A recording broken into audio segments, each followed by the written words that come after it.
दोस्तों, अगर आपको आपके डॉक्टर ने यह बोल दिया है कि आपकी ब्लड शुगर यानी कि डायबिटीज टाइप 2 कभी रिवर्स हो ही नहीं सकती और आपको लाइफ टाइम ब्लड शुगर की गोली यानी मेटफॉर्मिन खानी पड़ेगी, तो यह अंतिम सच बिल्कुल भी नहीं है। इस दुनिया में और भी बहुत सी पैथी हैं दोस्तों, जो ब्लड शुगर को परमानेंटली रिवर्स कर सकती हैं। इस वीडियो के पिछले भागों में हमने आपको बताया था कि अब तो अमेरिकन, इंडियन यानी कि दुनिया भर के बहुत सारे MBBS, MD डॉक्टर्स भी इस बात पर पक्की मुहर लगाने लग गए हैं कि ब्लड शुगर यानी कि डायबिटीज टाइप 2 परमानेंटली रिवर्स हो सकती है। अब जैसे कि हम सभी ने बचपन से ही यही कहते हुए सुना है कि ब्लड शुगर कभी भी रिवर्स हो ही नहीं सकती, ब्लड शुगर की गोली यानी मेटफॉर्मिन को पूरी जिंदगी भर खाना पड़ेगा। दोस्तों, कहने का भाव यह है कि जो बातें बचपन से ही हमारे खून में घर कर जाती हैं, फिर उनको दिमाग से निकालना बहुत ही मुश्किल हो जाता है। यानी कि डायबिटीज या ब्लड शुगर को रिवर्स करने का इलाज हम आपको बताने जा रहे हैं। बहुत सारे हमारे भाई बहन उस पर ट्रस्ट ही नहीं करेंगे और उसे इग्नोर करेंगे, और सबसे बड़ी बात यह है कि वह डर के मारे ब्लड शुगर की गोली यानी मेटफॉर्मिन को खाना कभी भी छोड़ेंगे ही नहीं। पर दोस्तों, जरा धैर्य और संयम से सोचना कि जो हम आपको नेचुरल डाइट या ट्रीटमेंट बताएंगे, अगर आप उसे 15 से 20 दिन तक फॉलो कर भी लोगे तो उससे आपको कौन से साइड इफेक्ट्स हो जाएंगे।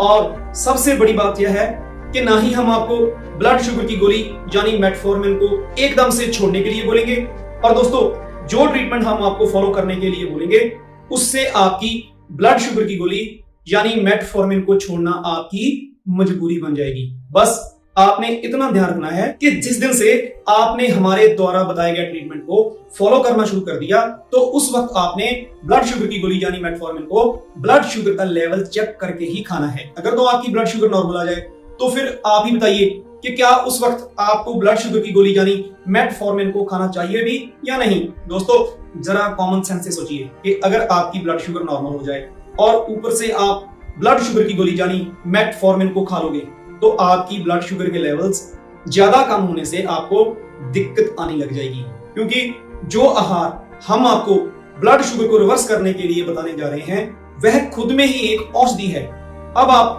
बताइए कि इतना छोटा सा काम करने में आपको क्या परेशानी है। दोस्तों, थायराइड को रिवर्स होने में 3 से 4 महीने लग सकते हैं, पर ब्लड शुगर को सिर्फ और सिर्फ 3 से 7 दिन ही। अब जैसा कि इस वीडियो के पिछले भाग के अंत में हमने आपको ब्लड शुगर के दौरान किए जाने वाले परहेज बताए थे, अब आगे दोस्तों जो खाद्य पदार्थ हम ब्लड शुगर के दौरान खा सकते हैं, अब उन पर हम चर्चा करेंगे। सबसे पहले हम मीठे की बात करते हैं। आप गुड़, शक्कर या शहद एक लिमिटेड क्वांटिटी में ले सकते हैं। हाँ, सफेद चीनी हम आपको इसलिए मना करते हैं क्योंकि उसमें बहुत सारे केमिकल्स या प्रिजर्वेटिव्स होते हैं। अब जब कभी भी आप चाय पियोगे तो आप यह बात कभी मत बोलना कि मीठा कम डालो। आपने यह बात बोलनी है कि दूध मत डालना, पर गुड़ या शक्कर का 1 चम्मच बिंदास डाल देना। दोस्तों, मीठे से बिल्कुल भी डरिए मत। आपकी ब्लड शुगर में अकेले मीठे का कोई भी दोष या फॉल्ट बिल्कुल भी नहीं होता। दोस्तों, ब्लड शुगर में आप सभी हरी सब्जियां खा सकते हैं, जैसे कि घिया, टिंडे, तुरई, आलू, हलवा कद्दू, चप्पन कद्दू, परवल, गाजर, मूली, बैंगन, पालक, साग, बथुआ, करेले, ड्रमस्टिक, शिमला मिर्च, भिंडी, अरबी, जिमीकंद आदि। फलों में आप सभी सीजनल फल खा सकते हैं। इंपोर्टेड फल जैसे कि कीवी, एवोकाडो या ड्रैगन फल खाने की आपको कोई भी जरूरत नहीं है। इंपोर्टेड फल अच्छे हैं पर द बेस्ट नहीं है। फलों के बारे में जो सबसे इंपॉर्टेंट क्वेश्चन और जो सबसे ज्यादा और बार बार पूछा जाता है कि क्या हम ब्लड शुगर के दौरान मीठे फल खा सकते हैं। हमारे क्लिनिक स्टे ओके आयुर्वेदा में आने वाले पेशेंट्स को भी हम बड़ी संजीदगी और जिम्मेवारी के साथ मीठे फल जैसे कि चीकू, आम, केला और अंगूर खाने को बड़े ही कॉन्फिडेंस और चाव के साथ कहते हैं, क्योंकि फलों में फ्रक्टोज की मात्रा ज्यादा होती है। फ्रक्टोज ग्लूकोज या शुगर की ही एक फॉर्म होती है जो कभी भी सीधा ब्लड में घुलता ही नहीं है और लीवर के द्वारा हजम करने के बाद ही एक सही या कंट्रोल्ड मात्रा में ही ब्लड में घुलता है। कहने का भाव यह है कि फ्रक्टोज कभी भी आपके ब्लड शुगर के लेवल्स को स्पाइक ही नहीं करता।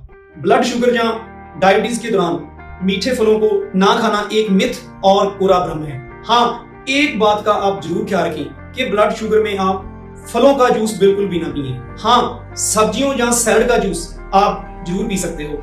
इसे पीने से आपके ब्लड के शुगर लेवल्स कभी भी बढ़ेंगे ही नहीं। अब दोस्तों इस क्वेश्चन का आंसर कि ब्लड शुगर के दौरान कौन सा अनाज खाएं और कौन सा अनाज ना खाएं। जैसे कि सोशल मीडिया पर आलू और चावल को बहुत बदनाम किया गया है। दोस्तों आप चेक करना कि चाइना और साउथ इंडिया में चावल का प्रयोग सबसे ज्यादा किया जाता है। वहां ना तो ज्यादा मोटे आदमी मिलते हैं और ना ही वहां पे ब्लड शुगर का रोग ज्यादा होता है।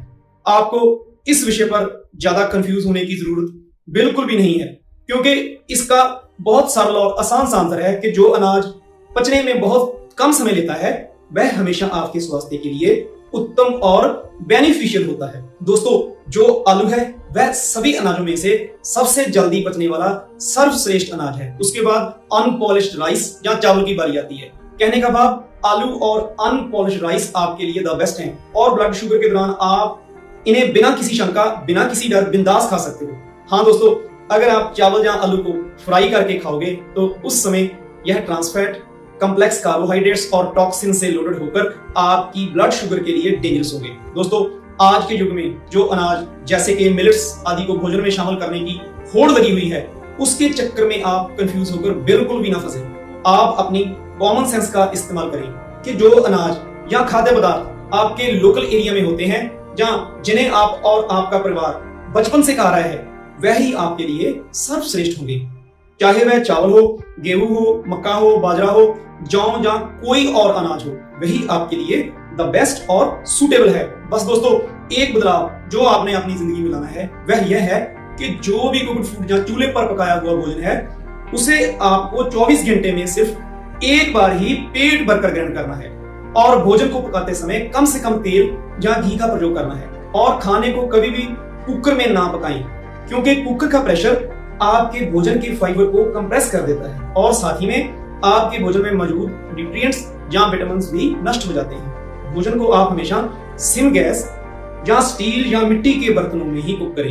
एल्युमिनियम या नॉन स्टिक बर्तनों को कभी भी प्रयोग में ना लाएं। यह तो सीधे सीधे आपकी बॉडी या ब्लड शुगर के लिए टॉक्सिन्स या धीमे जहर का ही इंतजाम करेंगे।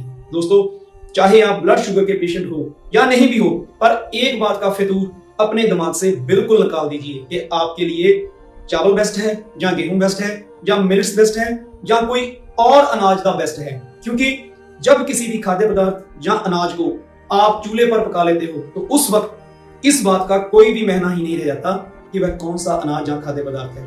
बस आप ऐसा समझिए कि उस खाद्य पदार्थ या अनाज को चूल्हे पर पकाने से उसमें से उसकी प्राण शक्ति या लाइव एंजाइम्स डेड होने से वह आपके लिए बेनिफिशियल रहते ही नहीं।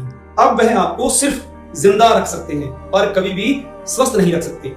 इसलिए तो आपको बोला है कि आप 24 घंटे में सिर्फ एक बार ही कुक्ड या चूल्हे पर पकाए हुए भोजन को खाएं। दोस्तों बस ऐसा समझिए कि पके हुए भोजन को खाना एक चस्का मात्री है जिसको खाए बिना हमें तसल्ली ही नहीं मिलती। अब दोस्तों हम आगे चलते हैं कि किसी भी दाल, राजमा, काले चने, सफेद चने या सोयाबीन आदि को पकाने से पहले उन्हें कम से कम 8 से 10 घंटे तक पानी में जरूर भिगोकर रखें। ऐसा करने से इनके अंदर मौजूद फैट या प्रोटीन सॉफ्ट हो जाते हैं और इनको मेटाबोलाइज या हजम करने में शरीर या लीवर को बहुत ज्यादा एनर्जी वेस्ट ही नहीं करनी पड़ती और शरीर का मेन फोकस ब्लड में एक्स्ट्रा शुगर या इंसुलिन को मेटाबोलाइज करने की तरफ बढ़ जाता है।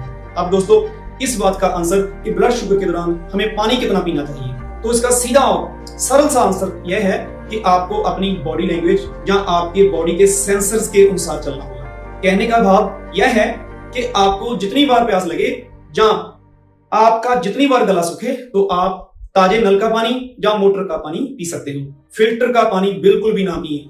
अगर फिल्टर या आरओ वाटर के सिवा आपके पास कोई और ऑप्शन है ही नहीं तो आप आरओ वाटर को मिट्टी के घड़े में डालकर पी सकते हैं। इसको अल्कलाइन या क्षारीय करने के लिए कभी इसमें नींबू, कभी इसमें संतरा, कभी इसमें मौसमी या कभी खीरे के छोटे छोटे टुकड़े काटकर इसमें डाल सकते हैं। अब यह पानी काफी हद तक आपके पीने लायक हो जाता है। दोस्तों हर काम में आप कॉमन सेंस का प्रयोग जरूर करें।